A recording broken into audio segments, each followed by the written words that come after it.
There's a group in Wirral that seeks to help men get through these times, particularly with their mental health. And today, their first anniversary, we spoke to JourneyMEN in Birkenhead last year. They just signed up their 100th member. They're now supporting over 220 men, just having a chat through counselling, activity-based therapies as well. Things like fishing, going out on your bike. And do you know what? Just having a gab, having a walk and a talk is a tonic in itself. We're going to talk to a gentleman in a moment who joined JourneyMEN and now works for them. But first, let's talk to Phil Roberts, founder and the CEO. Hiya, Phil. How are you? Morning, Snelly. Thanks for having us on, mate. Oh, you're always welcome on here, mate. You know that. What a year. What a year for for lots of different things. But you timed that well, mate, didn't you? Setting up a year ago. Well, I always think, my luck always says a lot to me. And for me to open my first business right at the beginning of a pandemic, but, if there was ever a need, it was there and then. And as soon as we opened, we thought we were opening our doors and we couldn't do it. So we had to think quick. We had to think smarter. And, this time last year, I didn't have a clue what Zoom was or Teams. So we had to embrace all that very, very quickly. But the main thing is we were here. We were contactable. We were talking to the men. A lot of organisations and services were either reduced or closed. And with the help of yourself and all that, we got the message out there. And next thing, our phone started ringing. It hasn't stopped since, which is great. Well, you've more than doubled now, haven't you? What, 220, men that are involved with what you do and chatting away. But quite often, it can be the simple things. Just I mentioned there, just go and have a fish for 5 or 6 hours, or go out on the bike for an hour. Just go and have a coffee and a gab and a walk, and I'll see you again next week. You can't put a price on that stuff. I know. Well, and you know what? It's just simple things, and it's not rocket science. But the small things mean a hell of a lot sometimes. The likes of every one of our men get a phone call every week. That was the first thing that we instilled. Once we started working around the lockdown, and we could have the walk and talk, socially distance and whatnot, it was great to see the men meeting up and then just talking to each other. Sometimes that's all what they need. They don't need a counsellor. We've always got a counsellor or a drug and alcohol worker there. Yeah. But getting the men just talking to each other. And one man might think that they've got the woes of the world on them, but when they're talking to another man and they're helping each other, just saying, putting you can't even put an arm around you anymore, but just the support saying, I was there last year, I was doing this, have you thought of this? But, these men are turning up every week where they were socially isolated. Now they've got a new friendship circle. It's so right in what you say, because we tend to catastrophise as well when we're under pressure, don't we? We always go to, not always, but it's quite common to go to the worst case scenario. And you nailed it when you came on, because you had a little bit of this too, because you went, with my luck. So we kind of talk ourselves into scenarios that quite often can, in your mind, can be a hell of a lot worse than they actually are, than the actuality.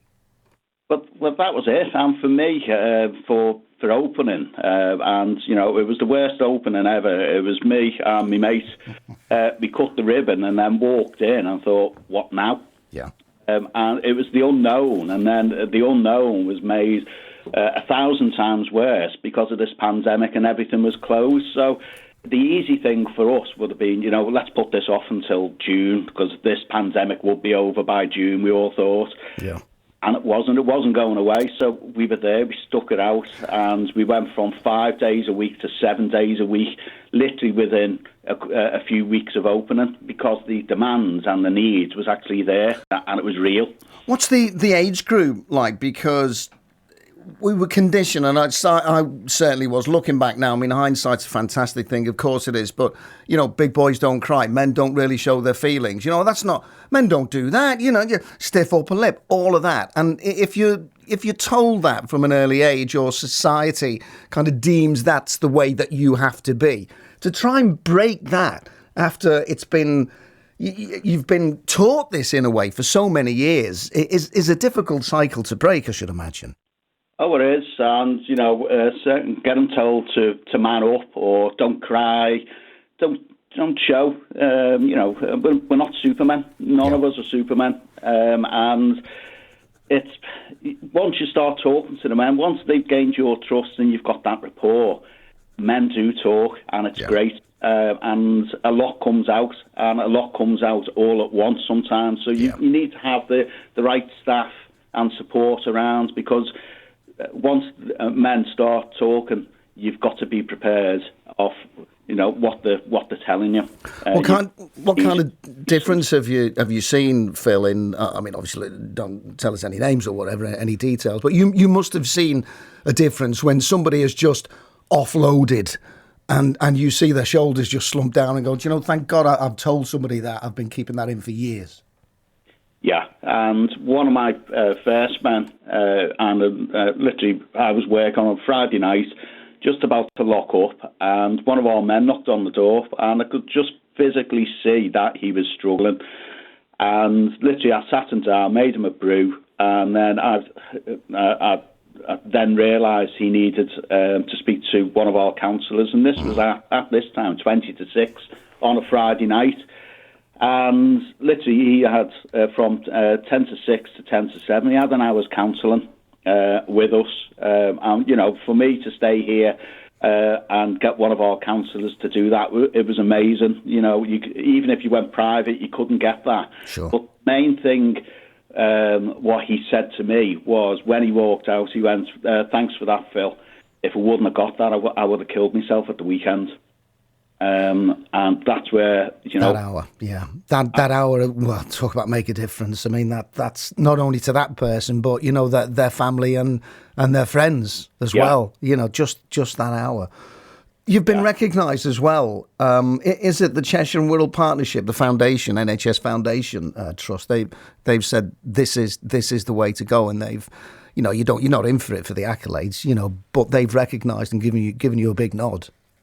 Well, that's it. For us to get that commissioning, and we weren't even, we're only a year old today, and for us to be talking to the NHS and for them to recognise the services, what we're offering to the community, it was a massive thing for JourneyMEN, and for me and my director, Leon, who's absolutely amazing.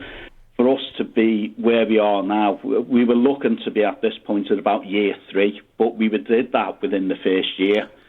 But it's just great to get recognised, and we take their referrals. We're making a difference to the NHS, so we are going quite big, very, very quick for the time being.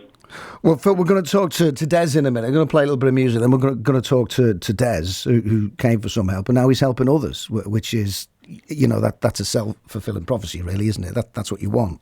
Well, his story, it's amazing, and he's sitting next to me now. I was out fishing with him on Saturday. It's a brilliant story.